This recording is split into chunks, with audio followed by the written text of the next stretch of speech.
Olá, viajantes, tudo bem com vocês? Preparados para conhecer mais uma escritora nacional? Hoje, a minha convidada é a Cibele. Olá, como vai? Tudo bem? Então, eu sou Cibele Laurentino, sou escritora e poetisa. Falo aqui da cidade de Conde, mais precisamente litoral sul da Paraíba, né? Sou paraibana, nordestina, com muito orgulho. E como começou, então, essa paixão? Como tu começou a ver que gostava de escrever? Eu sou filha de poeta popular, Zé Laurentino, né? Escritor popular, poeta, cordelista. Felizmente não está mais entre nós, mas eu tive todo esse convívio e esse acesso à poesia, à literatura popular, os cantadores de viola, à nossa cultura nordestina, desde muito cedo. Então, eu sempre fui carregada para essas noites onde a poesia, a cantoria de viola sempre estava muito presente. Aprendi a gostar e a respeitar a poesia desde criança, a ler também muita literatura popular. Essa minha convivência também me fez começar a escrever muito cedo. Então, desde os 12 anos de idade, mais ou menos, eu já comecei a escrever, sempre comparando muito com a forma que meu pai escrevia, que era a poesia popular. E a minha poesia,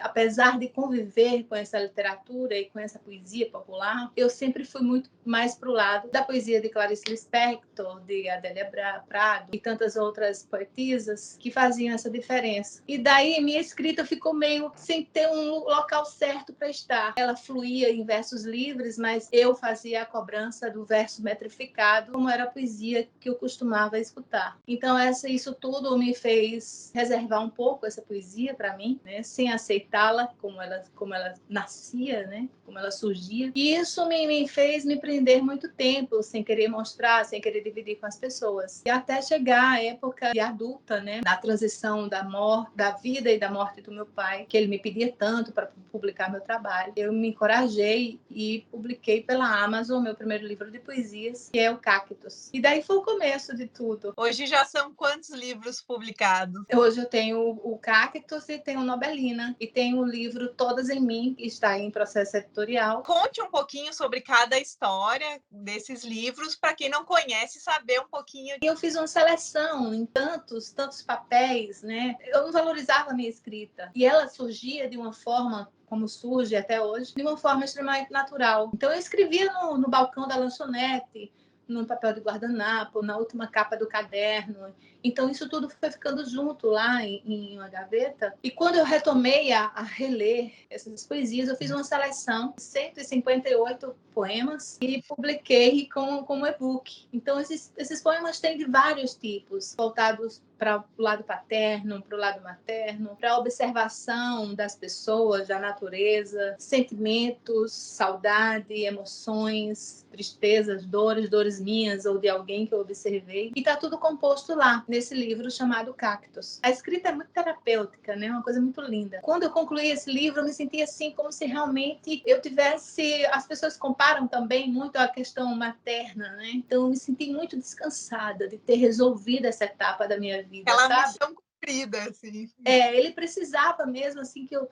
conseguisse mostrá-lo para poder ficar tranquila de que eu resolvi isso comigo mesma. Então, depois disso aí, desse processo, me veio uma inspiração em uma poesia que, na verdade, é uma literatura de cordel chamada Eu, a Cama e Nobelina, que é uma literatura de cordel maravilhosa que arrastou muitos sorrisos e muitas graças das pessoas, precisamente aqui no Nordeste, mas ele levou para o Brasil e para fora do Brasil também. Esse poema, ele fala de uma mulher de uma forma muito diferenciada, né? Porque ela é uma mulher que tem um posicionamento muito à frente do seu tempo, muito dona de si, muito independente, muito certa de suas ações, sem aquela preocupação social que a gente tem. Então, daí eu escrevi um romance intitulado Nobelina, que é exatamente, começo a falar dessa mulher. Essa mulher que viveu em uma cidade no interior aqui do Nordeste, uma cidade chamada Puxinanã, que foi onde o poeta criou todo o seu lirismo dentro desse contexto. Eu comecei a fazer uma pesquisa de como era Puxinanã nesse tempo, nos anos 60. E daí eu vi que Puxinanã, na verdade, se chamava Vila da Paz e que era realmente uma vila e que naquele ano ela estava sendo emancipada. E daí eu comecei a pesquisar como é que era a escola, como é que era aquele povo, de que o povo vivia. E foi exatamente um ano que o Brasil estava passando por muitas mudanças e o patriarcado fortíssimo né? E eu comecei a viajar na história desse posicionamento dessa mulher e como é que ela era aceita por essa sociedade e como é que era que essas pessoas agiam e reagiam a tudo isso, como a questão da homofobia, como a questão do racismo, como a questão da violência contra a mulher, e ela própria em busca de uma melhor educação para se sobressair, para não ficar só como dona de casa e cuidadora de criança, dos seus filhos. Então era essa mulher que eu comecei a imaginar e que deu essa evolução para o romance. Eu senti que a história traz muito da cultura, isso é muito legal para o pessoal de fora enxergar um pouco de como era ali na época,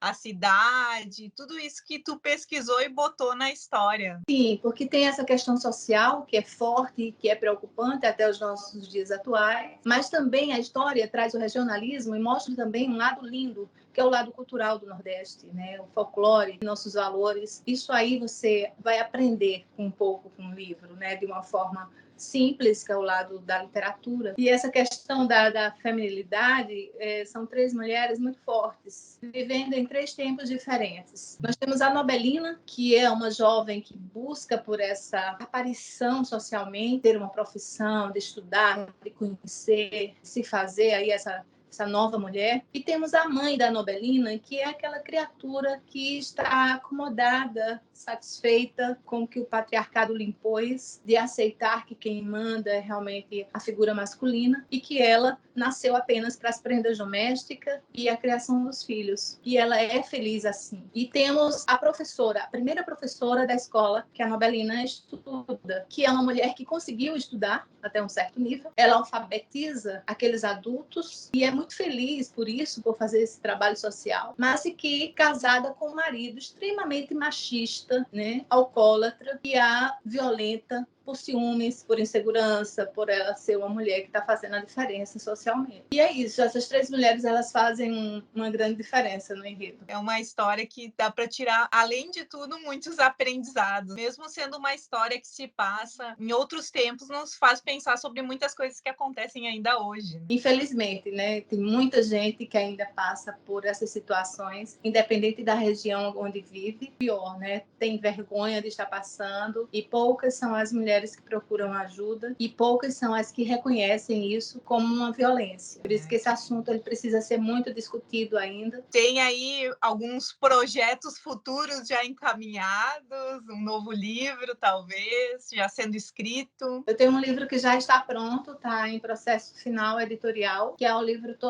Todas em Mim. Ele também tem um pouco dessa questão da feminilidade, que é uma coisa que me toca muito, que eu tenho pesquisado muito, para tentar, de uma forma ou de outra, mostrar o quanto precisa ainda se falar e tentar mudar cada dia mais em relação a isso. É uma junção aí de histórias, de sentimentos em relação a várias mulheres. Espero que as pessoas abracem, assim como abraçaram a Nobelina. Muita gente também está me cobrando aí por uma continuação de Nobelina. Isso vai ficando na cabeça da gente, porque a escrita é isso, né? Primeiro a gente sente, depois a gente observa, isso vai se formando na sua cabeça e depois a gente acaba colocando tudo no papel. O Cactus, ele tem só em e-book, né? Mas o outro livro tu tem o físico também. Eu tenho o Nobelina físico, tá aqui, tá? Tem uma capa bem bacana. Muito bonito. Ele é todo ilustrado. Olha que bacana. Cada capítulo tem uma ilustração, os capítulos são curtos. O livro Cactus, por enquanto, ele só está em e-book, mas no máximo, até dia 15 de dezembro, a gente está com os exemplares físicos também, para quem gosta de ter o livro físico. Que bacana. Para a gente finalizar, tu quer deixar alguma mensagem? Para quem gosta de ler, eu acho maravilhoso, acho muito lindo. Ler os livros de literatura estrangeira é maravilhoso. Tem livros que, nossa, nem precisa comentar, que são consolidados já em nossa literatura, né? Mas eu acho que tem crescido muito o número de autores brasileiros e eu acho que nossa literatura precisa muito do teu olhar como leitor e do teu olhar também como escritor. Eu acho que vale muito a pena a gente dar uma oportunidade de conhecer um autor brasileiro. Então, se você não conhece, se você não valoriza, se você não tem o costume de adquirir pelo menos um livro ou um e-book, então tenta mudar isso. Coloca aí nas tuas compras do mês de livros, coloca pelo menos uma brasileira, que nosso país também precisa disso. né, que a nossa literatura apareça, que seja mais divulgada. O autor brasileiro, ele precisa desse lugar. Quantas pessoas que estão querendo escrever, eu acho maravilhoso. Tua escrita, ela pode crescer, só depende de você se determinar a estudar sobre, aprender um pouco mais e cada vez melhorar. E na hora de publicar, tentar fazer o melhor possível em todos os sentidos. Se você quer escrever, corre atrás, que vale muito a pena. É muito bom. E agradeço muito pelo espaço. Obrigado, Cibele, por ter aceitado o convite, por estar aqui e ter deixado essa mensagem tão bonita para a gente. Para quem não conhece a Cibele ainda, eu vou deixar aqui no box de descrição todos os links das redes sociais dela, dos livros, para vocês irem conhecerem, comprarem e lerem essas histórias encantadoras. Obrigado, pessoal, por ter assistido e até o próximo vídeo. Tchau! Tchau, linda. Obrigada.